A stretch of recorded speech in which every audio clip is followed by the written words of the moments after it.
So how do you impart? You conduct trainings around the world. How do you go about the training to impart this in the people? You mean how do we? What do you have people like work as groups, or do you have them work together? You know? All of those things, yeah. Because actually, we think that different trainings have different focus, but within the idea of the systems approach, the information which is in the group system, but also in the individual system, it's all important, and it's important to learn how to facilitate your own experience in relation to the outside. Recognize your own. So that's a very broad way of saying it, but we use both the individual working on your inner work as a core of everything we do, because it's your main tool for finding your way around the world around you. So you make people sort of interrogate themselves and their inner thoughts and things like that. Yeah. And usually people enjoy it too. It's a relief sort of to find. Yeah.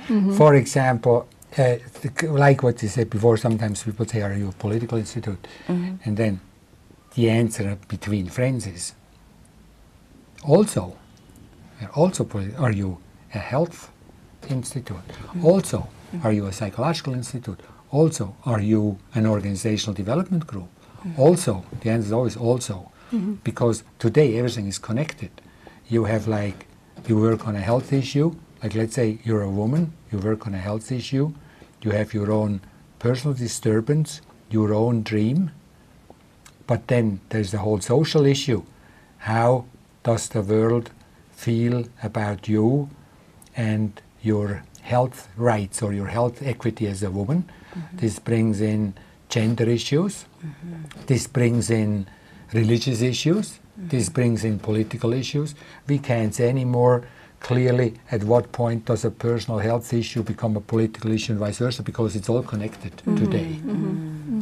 Okay, so how, with all these concepts in mind, how would you link this to a typical health issue? You know, if somebody had chronic headaches, how do you link these concepts to a very common problem like that and a very real problem like that to enable this person help themselves or to help that person?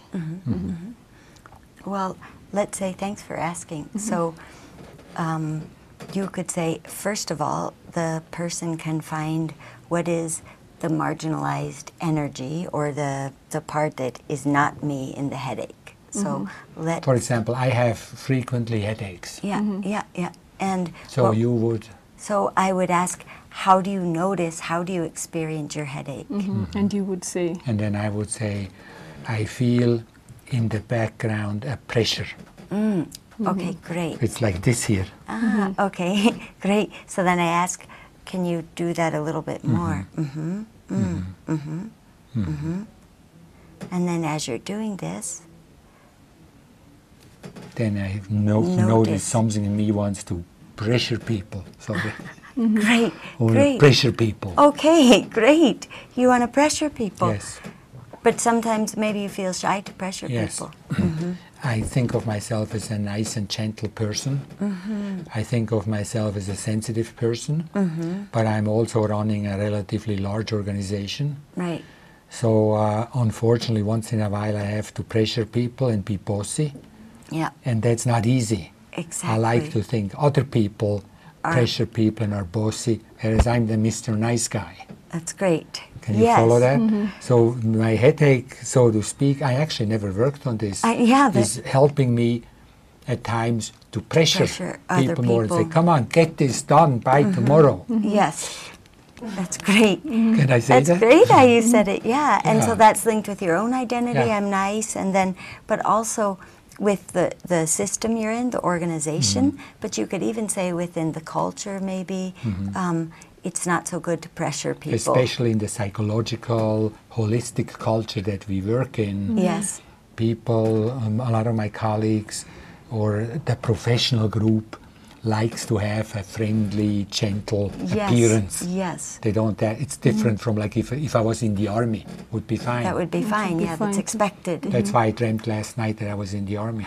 Wow. Now we understand my headache better. That's a headache. So taking a case like that, then he's able to see, to sort of see the headache as a removed entity, then what? I mean, how would he then be able to get rid of the headache? Well, so then you could think, in a way, the concept of getting rid of is a little bit different. You could think, well, we don't know will the headache go away, but you can find, first of all, he found some useful information pressuring people. So this is so you could even say a gift in the headache or something we discover. You can start to use that. And I have to say, there is a good chance this could also relieve the headache, but the headache helps to find this energy and to use it. So more the point is to discover it, not to get rid of it, but to discover it and use it. It's a new dimension of you. What would you say about that? Don't fight the energy, which makes it actually worse. Right. But use it. Like, for example, use it. I even said use it. Bring my more pressuring part out in many different places. And then my inner pressure should relieve itself. And it's a good question. Does it actually heal the symptom? And we don't have statistical research results on this, but we have, after 20 years, a lot of anecdotal experience about it, and overall we get very good feedback. And your viewers should try this at home. Something like we just played with. How do you experience it? Try to show it in a hand movement. What can it mean? That everybody can try at home. Change themselves a little bit and notice what does it do with the symptom. So in most cases it would relieve it. Just understanding it like that would give some sense of relief. Yes. Right. And it's a paradox to think the energy in there, you want to use it, not get rid of it. So seeing it in a positive light. Right. So the other thing I'm wondering about, the two of you have done trainings in many countries. Yes. You can give us a bit of some of the countries that you've taught these ideas and these techniques in, and some of the differences that you've noticed, because you're teaching more or less the same thing in very many places, a very wide variety of areas. What has the reception been in the different areas, the appreciation, especially in relation to cultures and different people, different thought patterns? It's a great question. It's a great question.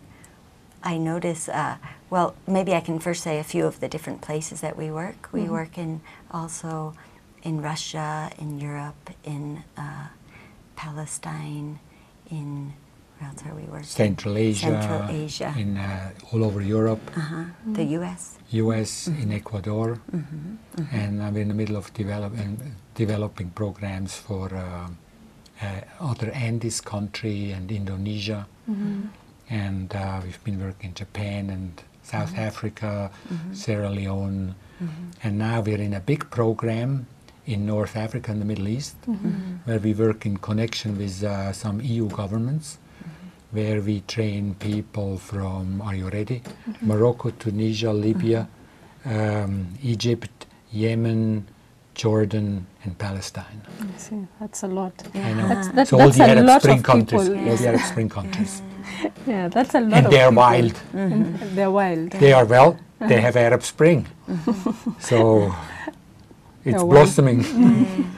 So taking from that wide a range of people that you have subjected to these ideas, what are the different appreciations?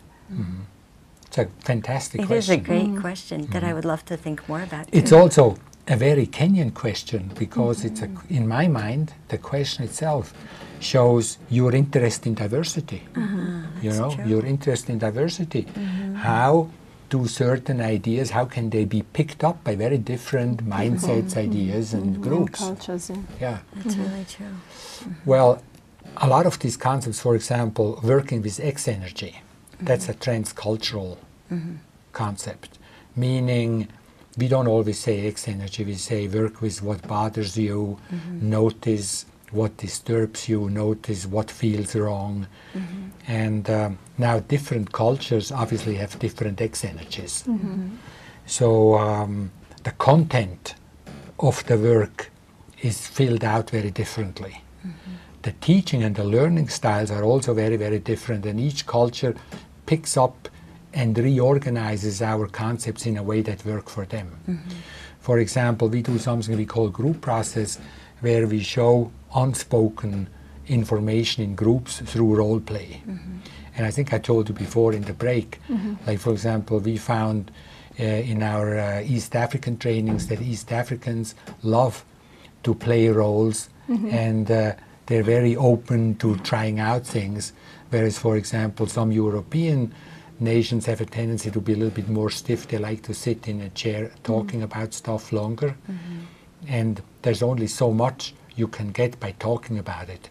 Afterwards you need to act it out. And you need to have the experience. You know what I mean?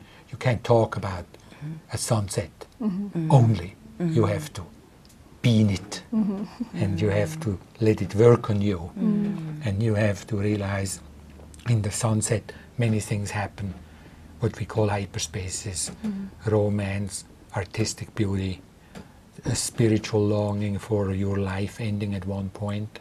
All of these many experiences happen, and you have to be in it. Life is a multi-dimensional experience. It's not something that you can describe in a chair only. And so some cultures are more are less receptive to just being put in a situation where they experience it.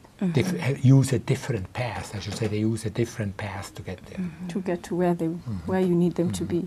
Okay, I think we'll take a very short break. Okay. I think that after the break we'll be doing a demonstration. Great. Cool. All right. Thanks a lot. All right, so we'll be taking a break. In the second part of this program, we'll be doing a demonstration with Max and Ellen, and we'll have my colleague Eric Gavala, who will be coming in to just show how the process work is done with the Deep Democracy Institute. So keep watching.